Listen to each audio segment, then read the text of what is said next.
శ్రీ గురుభ్యో నమ. శ్రీ మహాగణాధిపతయ నమ. శ్రీ మహాసరస్వత్యై నమ. ఓం శ్రీమాత్రే నమ. ప్రేక్షకులందరికీ నమస్కారము. మనకు మే నెల మాస ఫలితాల్లో వైశాఖ మాసము.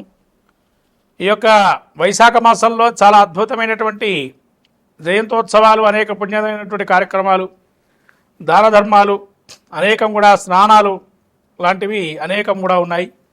ముఖ్యంగా వైశాఖ మాసంలో సరస్వతి పుష్కరాలు, అందరూ కూడా ఆ పుష్కర స్నానం చేసి ఆ యొక్క దేవతానుగ్రహం పొంది అందరూ కూడా పితృలోకానుగ్రహం, పితృదేవతలకు కూడా అనుగ్రహించేటువంటి సరస్వతి పుష్కరాలు. అలానే అక్షయ తృతీయ, పరశురామ జయంతి, గంగోతరణము, అలానే మనకు వైశాఖ పౌర్ణిమ, అలానే ఏకాదశి, చాలా విశేషమైనటువంటి మోహిని ఏకాదశి, ఇలాంటి పర్వదినాలు అనేకం కూడా మనకు గోచరిస్తున్నాయి. అందులో నదీ స్నానం చాలా ఉత్తమమైనది, పద్మపురాణం తెలుపబడింది.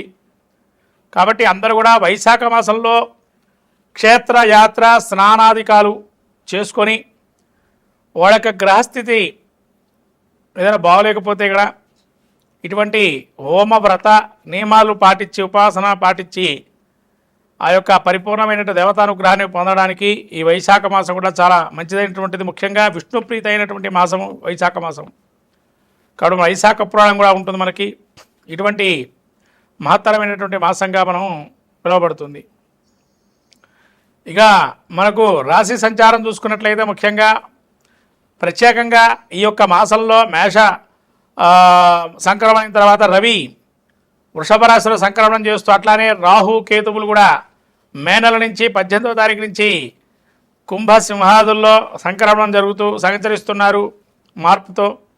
అలాగే గురువు కూడా మిథునంలో మార్పుతో ఉన్నారు. ఈ యొక్క మాసం ఉగాది తర్వాత చాలా ప్రత్యేకంగా మే మాసంలో కలుగుతుంది. అలానే బుధుడు కూడా అతిచారంతో 2వ రాశిలో మారుతున్నాడు. మేషంలోకి 6వ తారీఖు వచ్చి, అట్లానే మళ్ళీ మే 6 నుంచి మేష సంక్రమణం మేషంలో సంచరిస్తూ బుధుడు మే 23 నుంచి వృషభ రాశిలో సంచరిస్తున్నారు బుధుడు కూడా. ఇలా అతిచారంగా బుధుడు రాబోయేటువంటి మాసాల్లో గురువు కూడా అతిచారంతో ఉన్నాడు. ఇదంతా గమనిస్తూ ద్వాదశ రాశి ఫలితాల్లో మాస ఫలితాలు చాలా ప్రాముఖ్యంగా చెందినటువంటిగా చెప్పబడుతుంది. ఎందుకంటే ఇట్లా అతిచారం వల్ల మాస ఫలితాలు తప్పక అందరూ కూడా విని తదనుగుణంగా కార్యక్రమాలు, శాంత్యాది కార్యక్రమాలు చేసుకోవటం వల్ల మంచి చేకూరే అవకాశం ఉంటుంది. వృషభ రాశి యొక్క గ్రహస్థితి మేషమాసం, ఈ యొక్క మే నెల మాసము వైశాఖ మాసంలో గ్రహస్థితి ఏ విధంగా ఉంటుంది, ఈ విధంగా చెప్పబడుతుంది. ముఖ్యంగా మేషరాశి వారికి, ఈ యొక్క వృషభ రాశి వారికి ఏ విధంగా ఉంటుందో చెప్పబడుతుంది. వృషభ రాశి యొక్క ఫలితాలు చూసుకున్నట్లయితే ఈ యొక్క కృత్తిక నక్షత్రం 2, 3, 4 పాదాలు, రోహిణి నక్షత్రం 4 పాదాలు, వృషభ నక్షత్రం 1, 2 పాదాలు వృషభ రాశివి. వృషభ రాశి గ్రహస్థితి చూసినట్టయితే జన్మస్థ గురువు నుంచి ద్వితీయ స్థానంలో గురువు సంచారం చేస్తున్నారు. జన్మంలోకి రవి సంచారం జరుగుతుంది 14వ తారీఖు మే నుంచి. అలానే బుధుడు కూడా జన్మరాశిలోకి మే 23 నుంచి ప్రవేశిస్తున్నారు. అలానే కర్కాటకంలోకి కుజుడు ఉన్నాడు. తృతీయ స్థానం ముందు, చతుర్థ స్థానం ముందు కేతు సంచారం చేస్తున్నాడు. అలానే రాహు కూడా మీకు ఈ యొక్క దశమస్థాన సంచారం, ఏకాదశంలో శని శుక్రులు ఉన్నారు.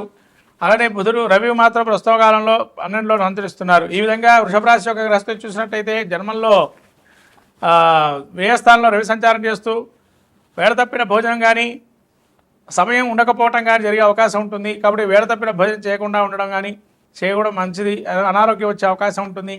అలానే బుధుడు జన్మంలోకి ఈ యొక్క 12లో ఉన్నాడు కాబట్టి ముఖ్యంగా ఉదర సంబంధమైన వ్యాధులు కానీ వచ్చే అవకాశం ఉంటుంది.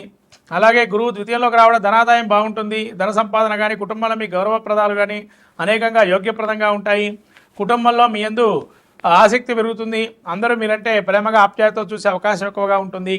అలానే తృతీయ ముందు కుజుడు సంచారం చేస్తున్నాడు. అనారోగ్యం వచ్చినా కూడా కొంత లాభాలు, సుఖము లాంటివి జరిగే అవకాశం ఉంటుంది. కొంత అనారోగ్యం వచ్చినా కూడా బయటపడే అవకాశం ఉంటుంది. కుజుడు తృతీయంలో ఉన్నా కూడా ధన సంపాదన, స్వల్పమైన ధనలాభం కూడా అవకాశం ఉంది. అలానే కేతువు చతుర్థ ముందు సంచారం చేయడం వల్ల తండ్రికి సంబంధించి కానీ, తల్లికి సంబంధించిన అనారోగ్యం రావటం కానీ, మీరు కూడా ఆకస్మిక ప్రయాణం చేసేటప్పుడు జాగ్రత్తగా ఉండడం, అప్పటికప్పుడు ప్రయాణం చేయటం ఇలాంటివి జరిగే అవకాశం ఉంటుంది.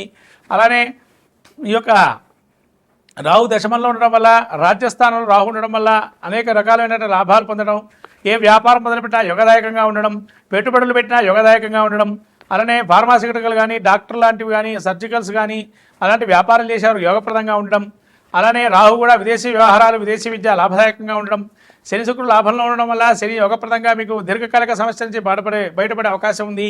కుటుంబంలో మీరందరూ కూడా కుటుంబంలో మీరంటే కూడా మంచిదైనటువంటి మాటగా మీ సలహాలు సూచనలు తీసుకోవటం, శుక్రుడు కూడా ఏకాశంలో ఉండడం వల్ల తోబుట్టుల వల్ల కూడా మంచి ఆప్యాయతానురాగాలు, అలానే మీకు అనుకూలమైనటువంటి రీతిలో కార్యక్రమాలు జరగటం లాంటివన్నీ జరుగుతుంటాయి. ఇంత శుభపరిణామంగా ఉంది కాబట్టి వృషభ రాశి వారికి యోగదాయకంగా ఉంది మే మాసం నుంచి కూడా. కాబట్టి మే మాసంలో చాలా అద్భుతంగా రాణిస్తారు. ఈ యొక్క మే మాసంలో ఇంకా ఏమైనా చేసుకోవాలనుకున్నట్లయితే ఈ యొక్క వృషభ రాశి వారు ఆదిత్య పాలన చేసుకోవటం, సూర్యుడికి సంబంధించినటువంటి గ్రహారాధన చేయటం, అలానే బుధుడికి సంబంధించి జన్మస్థ బుధుడు కాబట్టి విశ్వసహస్రనామ పాలన చేయటం వల్ల ఇంకా మంచి ఫలితాలు ఉంటాయి. ఈ విధంగా వృషభ రాశి వారికి అంతయు యోగదాయకంగానే ఉంది. ఈ యొక్క మేషమాసంలో 100కి 99% యోగదాయకంగా ఉందని చెప్పవచ్చు.